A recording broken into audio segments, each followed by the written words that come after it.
ഇന്നത്തെ വചനം വിശുദ്ധ ലൂക്കാ എഴുതിയ സുവിശേഷം 8-ാം അധ്യായം 16-ാം വാക്യം. ആരും വിളക്ക് കൊളുത്തി പാത്രം കൊണ്ട് മൂടിയോ കട്ടിലിനടിയിലോ വയ്ക്കുകയോ ചെയ്യുന്നില്ല. മറിച്ച് അകത്ത് പ്രവേശിക്കുന്നവർക്ക് വെളിച്ചം കാണാൻ അത് പീഠത്തിന്മേൽ വയ്ക്കുന്നു. കാരുണ്യവാനും സ്നേഹനിധിയുമായ നല്ല ദൈവമേ, അങ്ങേ തിരുസന്നിധിയിൽ ഞങ്ങളുടെ എല്ലാ പ്രാർത്ഥനകളെയും ചേർത്ത് വയ്ക്കുന്നു. ഈശോനാഥ, അങ്ങ് ഞങ്ങൾക്ക് നൽകിയിരിക്കുന്ന ജീവന്റെ വെളിച്ചം അനുദിനം പ്രകാശപൂരിതമാക്കുവാൻ, അവരുടെ ജീവിതത്തിലേക്ക് അനുഗ്രഹമാക്കി മാറ്റുവാൻ ഞങ്ങളെ അനുഗ്രഹിക്കണമേ. അമ്മേ മാതാവേ, ഞങ്ങൾക്ക് വേണ്ടി മാധ്യസ്ഥം യാചിക്കണമേ.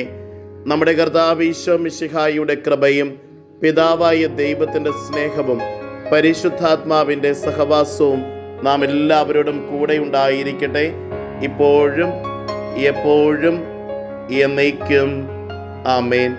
ഇന്നത്തെ നിയോഗം എല്ലാ വൈദികരെയും സമർപ്പിച്ചുകൊണ്ട് പ്രത്യേകം പ്രാർത്ഥിക്കാം.